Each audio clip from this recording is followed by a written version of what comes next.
Today we are going to be doing our season preview, 2025 season preview for the Seattle Seahawks. Before we get into the video, make sure to leave a like if you do enjoy, and also subscribe if you're new. But let's not waste any more time, and let's get into this preview. So first, looking at the additions and losses. So for the additions, they bring in Sam Darnold, Cooper Kupp, Marquez Valdes-Scantling, Gray Zabel, and DeMarcus Lawrence. Darnold, Kupp, and Lawrence they brought in on longer contracts, so committed contracts to those three guys. MVS just got a shorter deal. First, looking at Sam Darnold, obviously had his struggles to start his career, but then he goes to Minnesota with a very good supporting cast, and he surprises everyone, even me. I thought Sam Darnold would have a good year in Minnesota, but I did not think he'd have the year that he ended up having. I mean, he was an MVP candidate to begin the season before Josh Allen and Lamar completely ended the conversation for anyone else. Sam Darnold was in that MVP conversation with how he was playing early on in Minnesota. Now, part of it, I believe, is that he probably had the perfect situation. Very good receivers, O-line, running backs, tight end, coaching, defense. He had it all in Minnesota, and he doesn't quite have that here in Seattle. But that doesn't mean he has a bad team around him in Seattle. I think Seattle has a very good supporting cast. Their only weakness is that O-line, which we will get into in a little bit. But I think Sam Darnold, now this might be the case with every quarterback, but I really think this is the case with Sam Darnold. He plays to the level of the team around him. Because the Jets didn't have a very good team, and he didn't play very good. When he was on the Vikings, who had a really good team, he played really good. And I think the Seahawks have just a good team around him. They don't necessarily have a really good team around him, mainly, at least in terms of the quarterback, mainly because of the O-line. But I still think they have a good team around him, so I think Sam Darnold is going to have a good season. I don't think he's going to be in an MVP conversation. I think he's just going to have a good year with Seattle. And I think it's a good pickup. Now, do I think he's better than Geno Smith? I'm not quite sure. I think they're on very similar playing fields. I do think Geno Smith's experience maybe is a little bit more beneficial on a team that doesn't have as much, at least offensively, regarding the O-line. But I do think Sam Darnold is a good quarterback nonetheless. They pick up two receivers, Cooper Kupp. Obviously, he has not shown to be healthy over the last 3 seasons, but when healthy, he is still a good receiver, and I especially like him that he's going to be the receiver 2 here in Seattle, or at least he doesn't have to be the guy. Now, I guess he wasn't really the guy, didn't have to be the guy when Puka was there, but he wasn't healthy with Puka. So if he can be healthy, I know it's a big if with Cooper Kupp at this point. If he can be healthy, I like him as a good receiver too. And then Marquez Valdes-Scantling is a very good and reliable deep threat. He was actually very good because he was on New Orleans last year, and Rashid Shaheed's supposed to be their big, young speed deep threat. But I think MVS was, now I think Rashid Shaheed was hurt a little bit, but MVS was their number 1 deep threat. Now, I'm pretty sure the last 3 or 4 MVPs, I think Marquez Valdes-Scantling has been the receiver. When Josh Allen, Patrick Mahomes, and Aaron Rodgers won the MVP, one of their receivers was MVS. So maybe Sam Darnold will win the MVP. But regardless, MVS is a very good deep threat. Gray Zabel, who they brought in as their first-round pick, I'm glad they drafted him because they need O-line help. And in college, he played 4 out of the 5 O-line positions. Now, he's probably not going to do that in the league because he's not really built to play tackle in the NFL. His smaller arm size definitely makes him more suited for guard. But if he needed to play tackle because of an injury, there is a chance he can be a very competent and suitable and reliable tackle. That may not be the position he's best at in the NFL, but if he needs to play tackle, there is a chance that he can be decent at it. There are plenty of players who played tackle in college and are probably built for guard in the NFL that can still play relatively good at tackle, even if they're more suited for guard. And I think that position versatility on a bad O-line, I think that's a perfect fit for Zabel. And then they bring in DeMarcus Lawrence. Obviously, long time spent on Dallas. Now he's going to Seattle. He was hurt most of last year, and he definitely has shown regression over the last few seasons. But I still think he can be a good edge rusher, D-end, and especially I think he can be a good run defender still. So I don't think it's a... Now, they did give him a relatively long contract, so they're kind of committing to him to an extent. I don't know the exact money on it. I just know it's, I think, a 3-year contract, maybe 4. But I don't think it's a bad pickup nonetheless. I especially think he's an upgrade over Draymond Jones, who is just kind of whatever last year and not that bad of a loss. And I think Lawrence is a very big upgrade over Draymond Jones. I think Gray Zabble's a big upgrade over not only Laken Tom. Well, I don't know if he's a big upgrade over Laken Tomlinson, because Laken Tomlinson was a reliable veteran guard last year when healthy. I say when healthy. He's like, I don't think he's missed a game in the last 5 seasons. So he's been okay.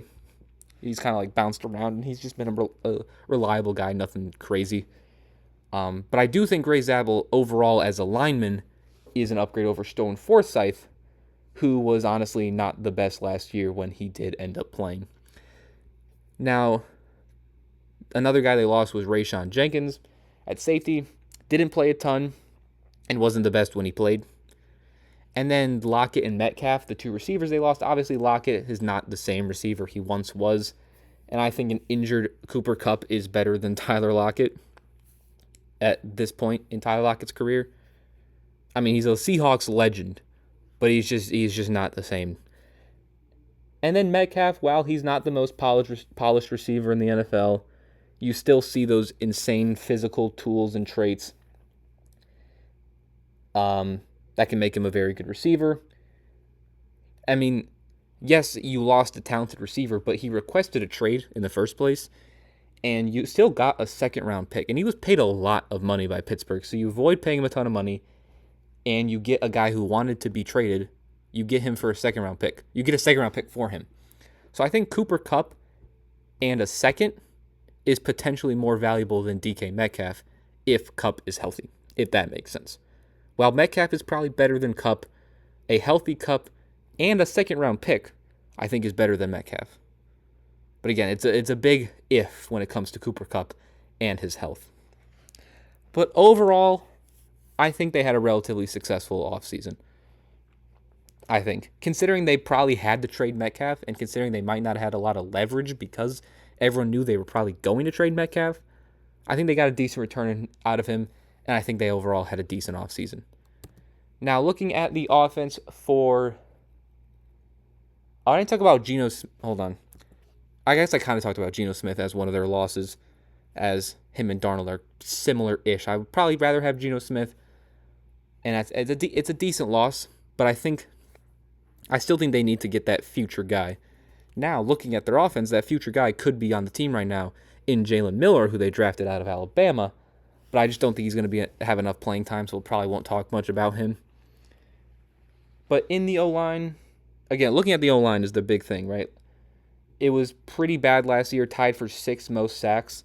I mean, that's why Geno Smith probably doesn't have the statistics that he probably could have, and that could maybe lead to Sam Darnold not having the statistics he could have. But I think this O-line could be improved and could be okay. First of all, they bring in Clint Kubiak as their offensive coordinator, who has a offensive line friendly system. I think he runs a lot of wide zones, and he does a good job of hiding O-linemen's weaknesses and making their strengths prominent. So he has a very O-line friendly scheme and system. And that could obviously be favorable to the O-line of Seattle. And speaking of the actual players, I mean, Charles Cross had a little bit of an up and down start to his career, but he was a very good tackle this most recent year. I think this was I don't know if this was necessarily his breakout year, because I still think he has a lot of potential, but it was definitely his first good season. Again, we talked about Gray Zabel. I like him coming out of NDSU. I feel like that's just, if you draft a guard from a college in North Dakota, they're going to be good. I don't know why. I just have a feeling. And I just like him as a player in general, especially with his positional versatility, as I said before. Then they got Oluwatimi I think that's how you. I don't know if that's how you say it or not. I may be butchering that. According to PFF, now I like to I take PFF grades with a grain of salt here, but according to PFF, he wasn't that bad as a pass blocker, and I don't think he was their number one guy. Like when it came, I don't think he was their starting center. I could be mistaken here, but I don't think he played a lot. And when he did, he wasn't that bad. And he's only 25 years old, so I like his potential. Oluwatimi. Now, the other two guys, Christian Haynes had a bit of a rough rookie year. It wasn't the best for Christian Haynes. Probably part of the reason why the Seahawks had a very bad O-line last year. And then Abraham Lucas, I mean, he's just been whatever. Nothing special out of him. So, but that left side of the O-line, Zabel, Charles Cross, and even a little bit of Oluwatimi, I don't hate it. And maybe Clint Kubiak can tap into some potential of a Christian Haynes or an Abraham Lucas or even an Oluwatimi. And maybe, just maybe, they can have an okay to competent O-line. And if that can happen with the skill positions around Sam Darnold, I think Sam Darnold can have a good season. Now, looking at these skill positions, first at running back, you have Kenneth Walker, who is a very good running back. I feel like some people don't think of him as a very good running back. Some people do. I just don't think he's been put in the position to succeed, whether it's the O-line he's had, whether it's the system he's been in, whether it's his injuries. He just hasn't had that true chance to have a really good year that he can have. I think when it comes to just physical skill, talent, Kenneth Walker's up there in the league. If Kenneth Walker was on the Eagles, he'd have like 1,700 yards, I think, and like 20 touchdowns. I think so. And then they have Zach Charbonnet, who's probably part of the problem of why Kenneth Walker hasn't maximized his potential, because they keep giving carries to Zach Charbonnet because he's really good. Zach Charbonnet is probably one of the better running back twos in the league, and I really like Charbonnet too. I wish him and Kenneth Walker could both be their own running back one. I wish they each could be the true number one running back, but they're both on the same team. So it's a good problem to have, but I just feel like they each can't maximize their potential. But I really like them both just as running backs in general. And then on the receiver side, I mean, you got Jackson Smith and Jigba, JSN. From year 1 to year 2, you saw him get significantly more targets. I think he had like 140 targets or something like that, or 130 targets last year. And you saw him take those targets and translate them into a significantly better second year. And now that he has great hands. He catches the ball a lot, doesn't really drop it too much. And now that he is the true number one guy because of Cooper Kupp's health issues and his slight regression because of it, JSN is the number one guy. And I think now that he is the number one guy, he's going to take that increase he had from year 1 to year 2 and have an even better jump from year 2 to year 3, I believe. And I think JSN's going to have a great year with Sam Darnold. As long as Sam Darnold can play similar to what we saw, close to what we saw in Minnesota, I think JSN will have a great year 1. And outside and next to him, you got Cooper Kupp in the slot, who, again, when healthy, is still a good receiver, in my opinion.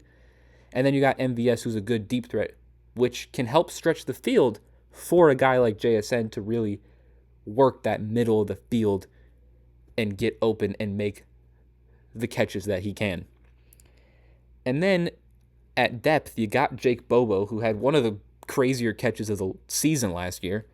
But overall, throughout the course of the year, he didn't get too many targets, but I really like the potential of Jake Bobo. And another guy I want to talk about is Torrey Horton. Now, he was injured last year at Colorado State, but in 2022 and in 2023, he had great years in Colorado State. He's a great athlete, a really good feel for the game. I really like a guy who has a good feel for the game. I feel like that allows them to translate to the NFL better, especially if they're like a late round pick. I feel like it's a good to go for those type of guys late in the draft. And if Cooper Kupp does get banged up, now Torrey Horton might not be a slot guy, I'm not quite sure. But if you see guys like Cooper Kupp getting banged up, because I think JSN can, if Cooper Kupp is banged up, I think JSN can give you good, I think he can play in the slot. And then that might open up opportunities for Bobo and Horton. So I really like the receiver room that Seattle built. I think they all complement each other very well. And then finally at the tight end position, I mean, you got Noah Fant. He's just okay.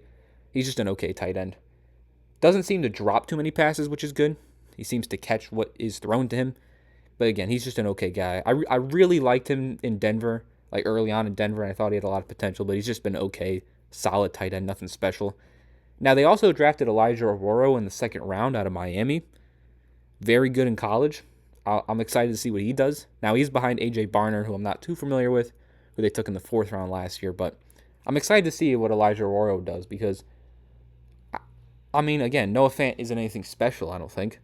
So, Elijah Arroyo maybe takes the number one tight end spot at some point next season. But again, the main question part of this offense is that O-line. But if that O-line can be okay, if Zubiak and his system can tap into some of these younger linemen and they can be okay, it can be a very good offense in my opinion. They were already 18th in points scored despite a bad O-line. So if their O-line plays slightly better, I think they can be maybe even a top 10 offense next season. Might be a little high, but I have faith in this offense if that O-line can get it together. Now, one thing that I don't think we need to question is their defense. Last year, their defense was 11th in points allowed. I think in the first year of Mike Macdonald, the defensive guy who came over, I think from the Ravens, if I'm not mistaken. But their defense is very good. Pretty much all across the board. They don't have a lot of weaknesses, honestly. First, looking at the D-line, Uchenna Nwosu, he hasn't been healthy as of late, but when he is, he's a fine starter. And he has, I think he's still relatively young, so I think he still has potential to get better. But he's not even the best player on this D-line.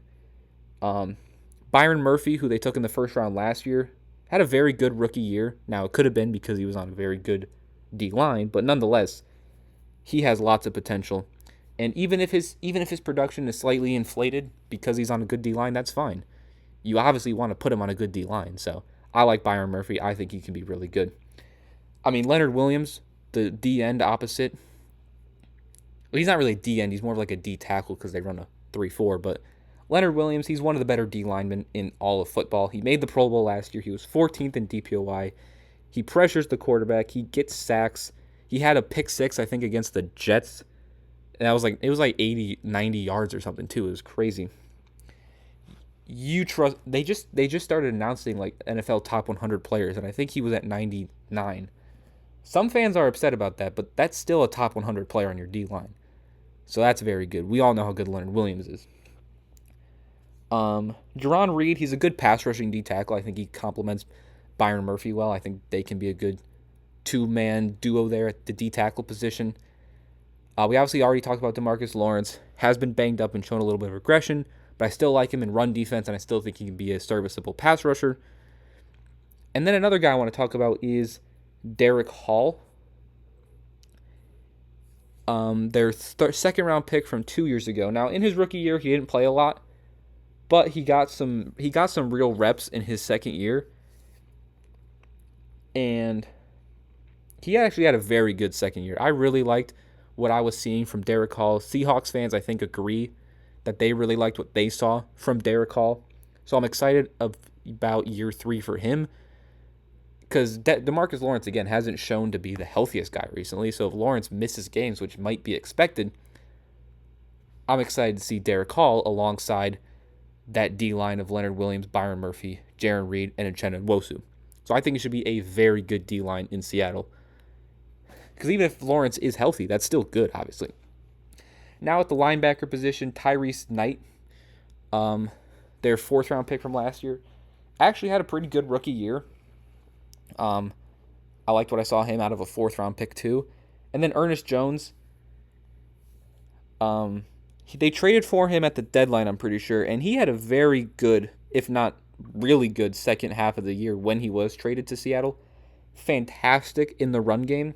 Common theme here by Seattle. I mean, they had a decent run defense last year, and I think adding a guy like DeMarcus Lawrence and with a guy like Byron Murphy in his second year, I think it should only get better. But Ernest Jones, It's crazy. I feel like Ernest Jones has been in the league for a while, but maybe just because he got traded, it would feel like he's been in the league. He's only 25, Ernest Jones, and he showed so much in just a little bit in Seattle. Him and Tyrese Knight, I think, are going to be a very good duo on top of this good D-line. It should be a very good defense because I've just talked about the front seven, and that's not even to talk about their secondary. First of all, in their secondary, they have one of the best nickels in the league, if not the best, in Devon Witherspoon. Witherspoon is so good. I mean, he's probably the best corner when it comes to like the run game or like playing around like the line of scrimmage type of stuff. But he's so good, Witherspoon. He's not having a bad cover guy either. Like, he's very good. Tariq Woolen, now he didn't get the interceptions that he got in his first 2 years. Or he didn't get the interceptions his last 2 years that he got in his rookie year. And he hasn't really been as good as he was his rookie year. I think he took all the momentum he had from his insane rookie season and didn't really put it together and translate it into his last 2 years. And, I mean, he's a decent man-to-man corner, but I don't think you can look at a guy who had a very good rookie year and 2 disappointing year 2 and year 3 and be like, he's bad. I still think there is potential in Tariq Woolen. I'm pretty sure he's, like, massive for a corner as well, like, size-wise. So I'm not ready to give up on Tariq Woolen yet. And he's playing along, and the guy next to him, Josh Joby, he was a solid corner last year. Nothing crazy, nothing bad either, just a solid corner. Kobe Bryant, their other safety, or their free safety, Kobe Bryant, he played much, much better when he was moved to safety. He is not meant for corner. He is a safety. And now he gets to be the bona fide starter at safety, it seems like. So I think that's very good for Kobe Bryant. And then Julian Love, I mean, he had a very good year in 2024 in run and pass defense. Like, according to PFF, he had a very good grade in both coverage and run defense. And in 2023, he made the Pro Bowl. So I think that it's a very good safety duo in Julian Love and Kobe Bryant. You obviously know what you're getting out of Devon Witherspoon. Josh Joby's just a solid player, and we need to see more out of Tariq Woolen and see if he can capture what he did in his rookie year. And then, I mean, I'm not too familiar with guys like Nehemiah Pritchett or Jarek Reed or Demarin Williams. They bring Shaq Griffin back, I think. Because I think both the Griffin twins or brothers were on Seattle. So they bring Shaq Griffin back, who's kind of bounced around ever since leaving, I think, Seattle. Yeah, because he was their third-round pick in 2017.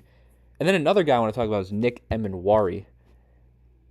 I think he had, like, the best combine performance, like, ever. Or, like, RAS score, or ROS score, whatever that is, that, like, tests athleticism.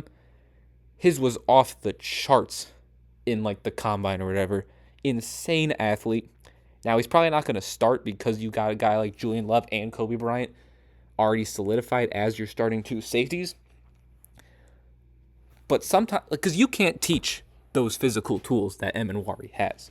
So if you can get the actual, like, fundamentals and foundation of the game, if you can get him to improve on that, the sky's the limit for a guy like Nick Emenwari. But this defense was very good last year, and I think it will get better, especially if DeMarcus Lawrence will play, because that's just going to help their run defense. And then I think it's DeMarcus Lawrence's health and Tariq Woolen's ability to play like he did his rookie year are really what can take this defense from really good to, like, top 5 in the league. And you also have a great defensive coach in Mike McDonald as well. Quickly looking at the special teams unit before we get to the schedule. Jason Myers, very good, pretty good, accurate kicker. I like him. Dixon, very good punter as well. And then Torrey Horton. Obviously rookie. You like his speed in that punt return game. And then Kenny McIntosh, I don't think was their kick returner last year, so this is their first year with this being their punt return, kick return duo.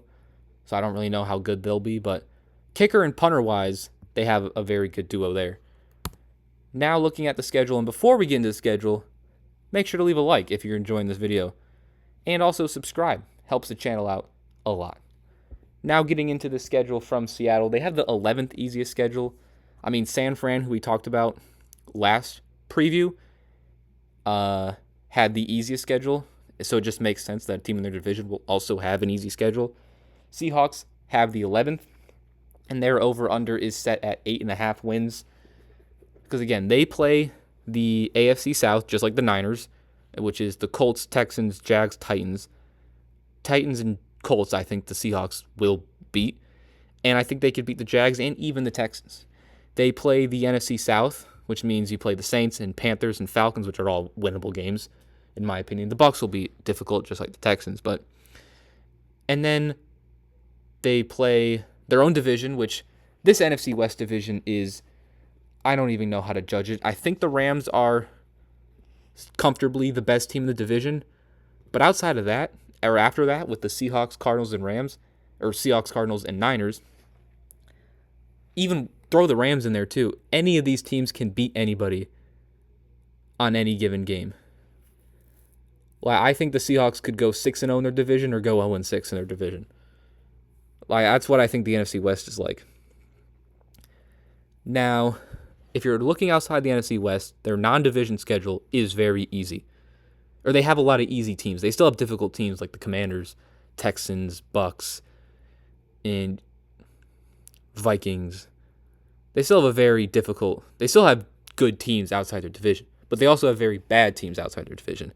So I think their floor is about 6-11, and that probably includes them winning only like one division game. But again, I think they could also win like 5 division games. And if they were to do that, I think they have the chance to win 10 or 11 games. But I'm going to temper my expectations a little bit just because I don't know how Sam Darnold's going to do on not as good of a team. Still not 100% sure how good this O-line's going to be. So that's why I'm going to maybe go towards the 10-win mark with their ceiling instead of 11, just because those are pretty big question marks, your quarterback and your O-line. Not really the things you want to question about your team. But again, they still have good weapons, great defense, so they still can. Their ceiling is still 10 wins. I just think with the question marks of the O-line and QB, I think that stops them from having an 11 or maybe even 12 win ceiling. And that leads my prediction to being 8-9 for the Seahawks, just under their over-under mark of 8.5. But again, they have potential to be a very good team. It's just a lot of key positions and position groups are their question marks. But I am excited for the Seahawks team. Because if that O-line can be good, I think this team can be very good. I think that is the only thing holding them back from being a good team to a really good team. And I don't think it's as far away as you think that O-line is from. I don't think that O-line is as far away from being decent as some people may think. I don't really know the discourse of the Seahawks O-line, but that will do it for our preview for the 2025 season for the Seattle Seahawks. If you enjoyed the video, make sure to leave a like. Comment down below some of your thoughts on the Seahawks season. And also in the comments, in the description, I have a link to the playlist of all the season previews we've done so far. If you want to see some of the teams we've done already. And that'll be it for this preview. I'll see you guys next time. Peace.